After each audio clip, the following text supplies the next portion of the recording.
Aos meus queridos irmãos, graça e paz da parte do nosso Deus e Salvador Jesus Cristo. Mais uma vez quem vos fala é o seu amigo, seu servo, pastor Reinaldo Ribeiro, e hoje trazendo um tema que seguramente é um dos mais palpitantes, mais controversos, e dentro dessa conjuntura pós-moderna tem sido de fato um divisor, não apenas de águas, mas mesmo um divisor no sentido de ruptura, o que, para o nosso lamento, para a nossa tristeza, de fato tem se consolidado dentro das nossas igrejas. O tema é pastorado de mulheres e submissão feminina. Como conciliar? O que diz a palavra de Deus sobre essas duas práticas que têm dividido a igreja no Brasil? Meus amados, se houvesse na palavra de Deus um único indicativo que legitimasse a liderança pastoral feminina, eu seria o mais ardoroso praticante desta ideia. Mas como não apenas inexiste tal indicativo, como também encontramos diversos pontos e contextos que reprovam esta prática. Eu, por esta razão, sou opositor público e convicto de pessoas e de igrejas que ousam aprovar aquilo que a Bíblia não endossa. Por isso eu já começo me posicionando a esse respeito. Quando você observa tantas igrejas ordenando mulheres pastoras e tantos supostos defensores desta heresia se levantando por todos os lados, não pense que isso seja um fenômeno do hoje, do agora. Na verdade, irmãos, essa prática é filha legítima daquilo que eu chamaria de triângulo amoroso entre liberalismo teológico, feminismo e filosofia unissex. Permitam-me, os amados, iniciar aqui meus argumentos esclarecendo um pouco sobre isso. Liberalismo teológico, né? Os irmãos já devem ter ouvido falar, de meados do século XIX, que representa o esforço de se adaptar a Bíblia aos movimentos culturais seculares. Por isso, rejeitou uma leitura literal da Bíblia, adotou como hermenêutica a interpretação alegórica da Bíblia e deu a metodologia ideal para se torcer textos literais da Bíblia com a desculpa de contextualização cultural. A filosofia unissex, que procura deliberadamente acabar com as naturais distinções entre os sexos e promover uma moralidade permissiva e antibíblica, tem exercido pressão e levado muitos, na verdade, a trocar conceitos bíblicos por conveniências culturais. O próprio movimento gay costuma ser apoiador da ordenação de mulheres pastoras, justamente porque também bebe das fontes dessa filosofia. O movimento feminista, que teve seu berço no meio evangélico, em 1848, com a Convenção de Mulheres na capela da Igreja Wesleyana Metodista em Seneca Falls, em New York, nos Estados Unidos, tem feito uma releitura dos textos bíblicos que falam dos papéis das mulheres e dos homens na igreja, a partir de uma hermenêutica alegórica e de uma perspectiva cultural acomodada ao humanismo que despreza o aspecto literal do texto bíblico. Este, meus irmãos, é o tripé que consolidou as raízes do pastorado feminino. E todos os ativistas que congregam nestes pensamentos, muitos inclusive são até ateus, mas ainda assim batem palmas e engrossam os gritos contra o que chamam de machismo religioso. Eu quero desfazer, a partir de agora, as grandes falácias e os grandes equívocos que costumam ser utilizados em defesa do pastorado feminino. Na verdade, eu tratarei daqueles argumentos inverídicos que apresentam os que veem na ordenação de mulheres um sério desvio da sã doutrina.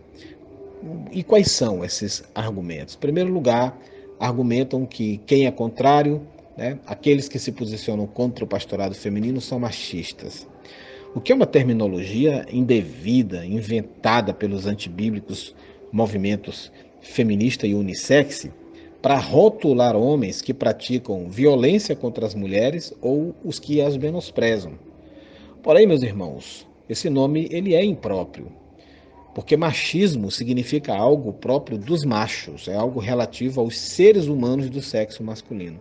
E nisso não há nada de errado. Homens de mau caráter devem ser chamados de cruéis, de criminosos, de injustos e não de machistas. Por conta dessa distorção conceitual, muitos homens estão se efeminando, até com medo de serem identificados com as coisas próprias dos machos, né? Eu sou macho porque Deus me fez assim. Discordar do pastorado de mulheres não faz de mim um machista, dentro dessa conotação, mesmo porque os meus argumentos são teológicos e não filosóficos. Há um outro argumento, também uma outra falácia, onde afirma-se que não se permite à mulher ser pastora por acreditarem que a mulher é inferior ao homem. Essa é uma acusação injusta, sem nenhum fundo de verdade. O pastorado, amados, é uma vocação e ao mesmo tempo é um ofício que deve ser e é claramente distinguido na Bíblia da questão do valor real do ser humano, seja ele homem ou mulher. Agora, uma coisa tem que ser esclarecida: não fazer distinção entre posição e personalidade é cometer um terrível equívoco. Por exemplo, Cristo, Deus Filho, se submete ao Pai. E essa subordinação não implica em inferiorização ou desvalor. Ainda, um homem que tem a posição de pastor, ele não é necessariamente melhor ou de maior valor como pessoa do que outro homem ou mesmo mulher que não tenham o ofício pastoral. A Bíblia esclarece: não pode haver homem ou mulher em Cristo Jesus. Ambos são herdeiros da mesma graça de vida, como está lá em Gálatas 3:28, 1 Pedro 3:7. De modo que, em Cristo, o valor pessoal de alguém não depende do ofício, da posição ou da vocação que exerce. Então, uma mulher que se sente rebaixada como pessoa porque não lhe permitem ser pastora, na verdade ela tem um complexo de inferioridade descabido e antibíblico. Essa é a verdade. Também se afirma que na doutrina do sacerdócio de todos os crentes estaria contido o direito de qualquer crente, seja homem ou mulher, exercerem o pastorado. O que está biblicamente contido na doutrina do sacerdócio do verdadeiro crente, amados, é o direito dele entrar e sair da presença de Deus sem a necessidade de intermediários humanos. Porém, daí deduzir que qualquer crente pode receber o chamado para ser pastor, inclusive mulher, é ir além do que a Bíblia ensina e permite. A palavra mulher, utilizada aqui, ela é frisada não com discriminação, como se a clara restrição ao pastorado feminino a fizesse inferior ao homem, mas porque Deus tem um outro plano para o ministério das mulheres.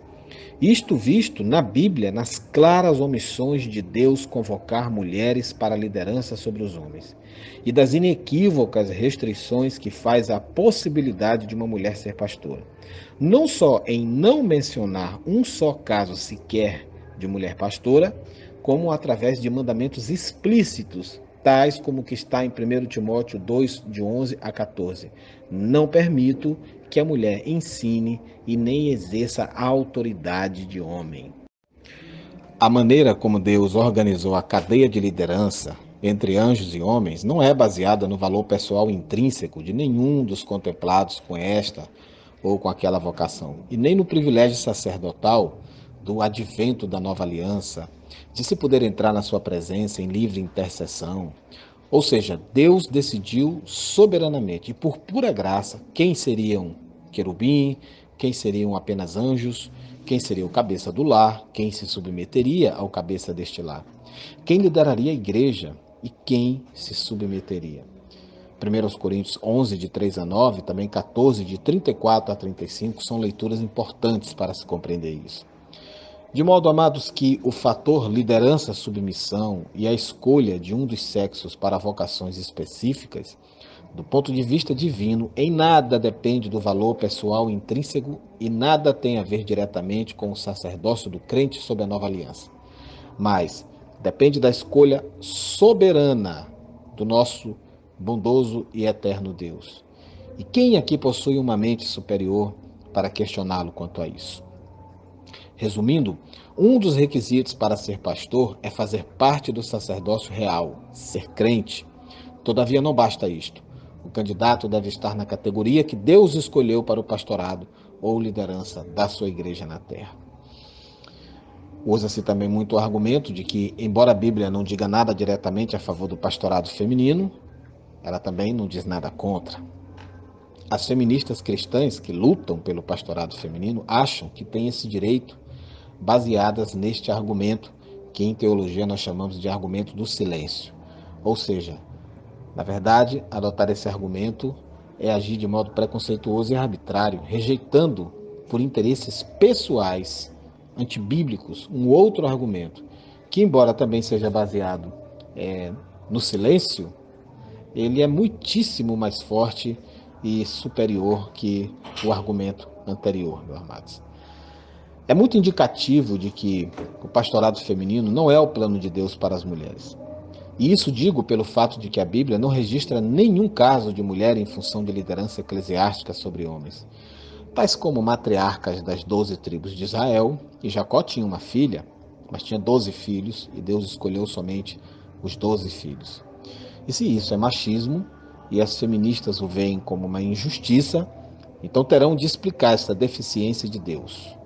Também não vemos apóstolas, e Cristo tinha muitas discípulas entre as mulheres, tão fiéis e valorosas quanto, e digo até mais que os discípulos homens, porém, ele escolheu apenas homens para serem os líderes da novel igreja cristã. E o motivo não foi por questões culturais, porque ele quebrou muitas e até mais, as mais severas, mais sérias questões culturais e religiosas de sua época. Também não vemos pastoras na Bíblia, e Paulo tinha mulheres de valor igual ou até muito maior do que alguns homens que trabalhavam com ele. Mesmo assim, não vemos nem Paulo, nem outro apóstolo, nenhuma igreja do Novo Testamento, ou mesmo por ação direta do Espírito Santo falando à igreja, como foi no caso de Paulo e Barnabé, estabelecendo ou sequer reconhecendo mulheres na função pastoral. Muito pelo contrário, meus amados. Vemos que todas as instruções para o pastorado são dirigidas a homens. Por exemplo, que o bispo, e não a episcopisa ou pastora, deve ser esposo de uma só mulher, que governe bem sua própria casa, que em caso de problemas chame os presbíteros da igreja. Veja 1 Timóteo 3,4, veja Tiago 5,14. Os presbíteros, não as presbíteras. E nós percebemos, então, por essa breve análise, que mulher no pastorado não é uma questão cultural ou de discriminação machista, mas é algo que claramente, muito claramente, fere a sã doutrina e a vontade de Deus revelada na Bíblia. Meus irmãos, Deus primeiro criou o homem, e dele e para ele, então formou a mulher, como vemos em 1 Coríntios 11, de 8 a 9. Quando homem e mulher encontraram-se pela primeira vez, o homem assumiu a liderança ao dar a ela um nome e defini-la em relação a ele mesmo, como vemos em Gênesis 2, 23. A ordem de Deus na criação foi primeiro Adão, depois Eva. Já a ordem de Satanás na tentação foi primeiro Eva, depois Adão. Contudo, a ordem de Deus permaneceu. Na prestação de contas, de novo, primeiro Adão. Depois de haverem pecado e se escondido, o homem é que foi chamado pelo Senhor. Onde estás? Gênesis 3:9. Embora Eva tenha pecado primeiro, Deus dirigiu-se primeiramente a Adão. A responsabilidade original permaneceu com o homem. Será que isso é mera coincidência? Será que de fato nós não conseguimos enxergar nisso um princípio estabelecido por Deus de liderança masculina? Princípio este confirmado nas Escrituras através da clara determinação de que o homem é o cabeça do lar e que não poderia jamais ser invertido dentro da igreja. Com base nisso, eu posso e devo afirmar que a liderança masculina estabelecida na criação, violada durante a queda no pecado e reafirmada por Deus em seguida, é o princípio que subjaz ao preceito e à prática de se ordenar homens como líderes da igreja. Deus quer uma liderança masculina piedosa no lar e na casa de Deus, a igreja. Na verdade, a capacidade de liderar a família é exatamente o sinal de que o homem pode ou não liderar a igreja de Deus. É isso que nós aprendemos em 1 Timóteo 3,5. A liderança masculina expressa o propósito da criação de Deus, reflete a relação entre Cristo e a sua igreja, como nós vemos em Efésios 5:23. É comparada até com a vida no seio da divindade, como está em 1 Coríntios, 11:3. Assim como Deus, o Pai e Cristo são unidos e iguais, com o Pai liderando e Cristo submetendo-se, assim também homem e mulher são unidos e iguais, mas com papéis complementares na família e na igreja. Com isso, amados, entendemos que Deus, em sua criação, determina que a mulher não pode violar a ordem e nem tampouco exercer essa autoridade. Entretanto, eu quero fazer justiça aqui a uma reflexão que também é muito importante. A congregação que defende a liderança masculina, mas que erroneamente sufoca os dons e negligencia as necessidades femininas, ela é pior do que aquela que valoriza as mulheres, mas que erroneamente as ordena em todos os ofícios. Então, meus amados, que ninguém faça uso do argumento que estamos utilizando aqui para menosprezar ou para dificultar a vivência de nossas irmãs e sua participação tão importante dentro das nossas igrejas. A presença da mulher e a sua atuação é fundamental para que a obra de Deus através da igreja possa se consumar nesta terra. Eu tenho escutado, irmãos, o absurdo de que o fato de existirem muitas mulheres pastoras seria a prova de que Deus está levantando essas mulheres. É muito comum, você já deve ter escutado, eu já escutei muito alguém falar assim: então, pastor, me explique, por que existem tantas mulheres sendo levantadas pastoras? Isso não é prova de que é Deus quem as está levantando? Ora, meus amados, eu nunca ouvi nada mais hilário do que isso. Me perdoem, não quero parecer jocoso. Por haver muitos pregadores ensinando heresias, isso quer dizer que Deus aprova e que essa é a forma que Deus prescreve em sua palavra? Outra pergunta: por existir mercenários, fanfarrões, usurpadores no chamado meio gospel, quer dizer que é essa a forma que Deus aprova? Esse é, na verdade, um típico argumento de pessoas que não têm zelo e nem temor pelas sagradas letras. A principal ênfase da reforma, irmãos, é somente e toda a Escritura. O nosso padrão, a nossa regra de fé, o nosso prumo não são experiências pragmáticas. Nós temos um tesouro e esse pode ser encontrado. Paulo diz a Timóteo, um jovem instruído por duas mulheres, não pastoras, e sim mãe e avó, que a Escritura é inspirada por Deus e é útil para o ensino. Isso está lá em 2 Timóteo 3,16. Portanto, está aqui a nossa porção. E sobre esse assunto, como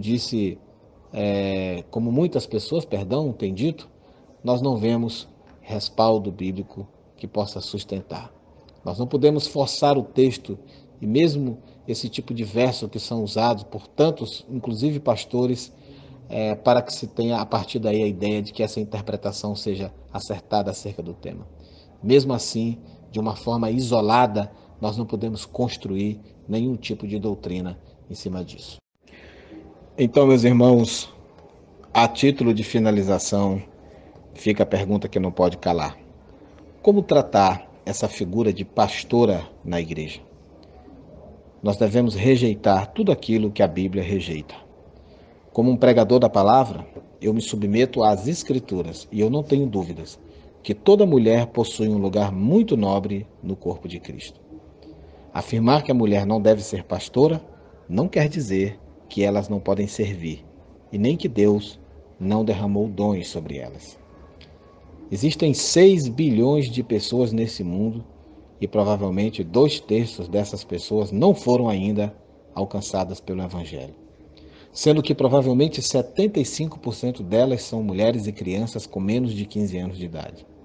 Se você, minha amada irmã que me escuta nesse momento, tem um coração preocupado em salvar essas pessoas, se você quer se dedicar a curar vidas estragadas, se você quer realmente resistir ao mal, se você quer ir ao encontro das necessidades humanas, as possibilidades de ministrar para estas pessoas são possibilidades ilimitadas. Você não precisa ser ordenada pastora para encontrar o seu valor no reino.